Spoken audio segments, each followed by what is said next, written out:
Código do Messias. As profecias de Jesus que a história confirmou. A história está repleta de homens e mulheres que afirmaram conhecer o futuro. Oráculos, videntes, profetas. Suas previsões, muitas vezes vagas e enigmáticas, se perderam no tempo ou falharam de forma espetacular. Mas há uma figura na história, cujas palavras, segundo a Bíblia, não apenas previeram o futuro, mas o moldaram. Jesus de Nazaré. Mais do que um mestre e um curador, ele se apresentou como um profeta no sentido mais profundo da palavra. Um homem que não apenas conhecia o plano divino, mas que era o centro desse plano. Suas previsões não eram palpites sobre reinos distantes, mas declarações específicas e, por vezes, aterrorizantes sobre seu próprio destino, o destino dos seus seguidores e o destino de sua nação. Hoje, não vamos apenas ler suas palavras, vamos colocá-las à prova. Vamos abrir as Escrituras e os livros de história para examinar as previsões feitas por Jesus e perguntar: elas realmente se concretizaram? Esta é uma investigação sobre o código profético do Messias. Se a ideia de que a profecia pode ser um mapa para a história te intriga, se você deseja examinar as evidências e tirar suas próprias conclusões, deixe o seu like para se juntar a nós nesta análise profética. E inscreva-se no canal Entre Fé e Fé para continuarmos a decifrar os mistérios mais profundos da Bíblia. Parte 1. As profecias sobre seu próprio legado. Nossa investigação começa com as previsões mais audaciosas, as que Jesus fez sobre o impacto duradouro de sua própria vida e mensagem. Primeiro, ele previu a eternidade de suas palavras. Em Mateus 24, ele declara: "O céu e a terra passarão, mas as minhas palavras de modo algum passarão." Pense na audacidade dessa afirmação. Feita por um pregador itinerante, sem exércitos ou poder político, em um canto esquecido do Império Romano. 2000 anos depois, impérios caíram, céus e terras foram mapeados de formas que ele nunca imaginaria.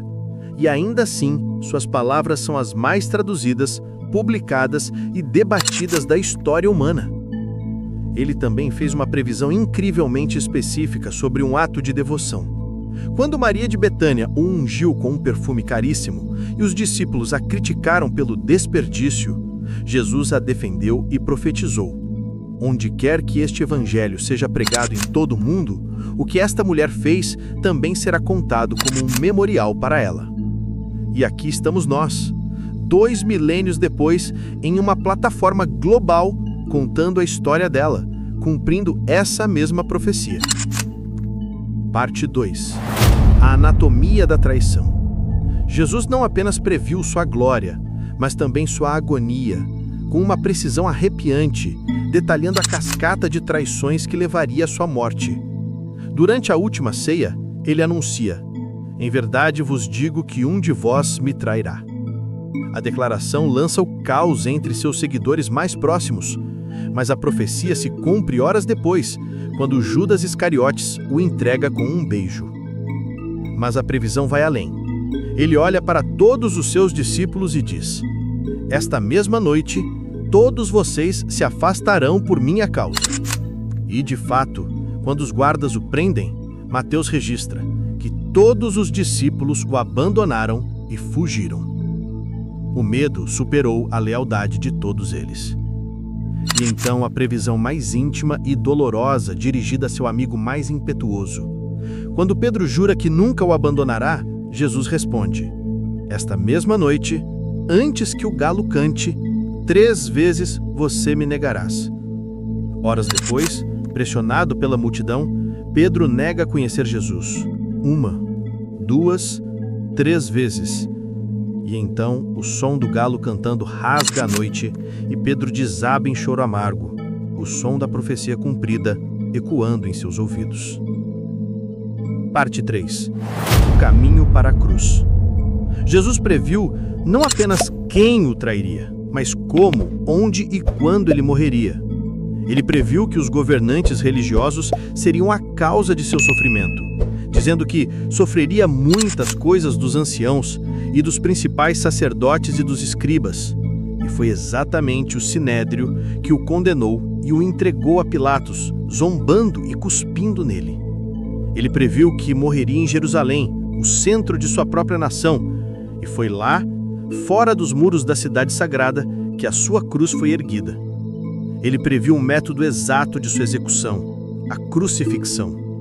Uma morte romana, não judaica. Ele diz: o Filho do Homem será entregue para ser crucificado. Uma previsão chocantemente precisa. E ele previu o momento exato, durante a Páscoa, o evento mais sagrado do calendário judaico. Ele foi entregue para ser crucificado na preparação da Páscoa, como registra João, tornando-se para os seus seguidores o Carneiro Pascal definitivo. Parte 4. A vitória e o futuro. A profecia mais inacreditável de Jesus foi sobre o que aconteceria após sua morte. Aos líderes religiosos que pediam um sinal, ele disse: derrubai este templo e em 3 dias o levantarei.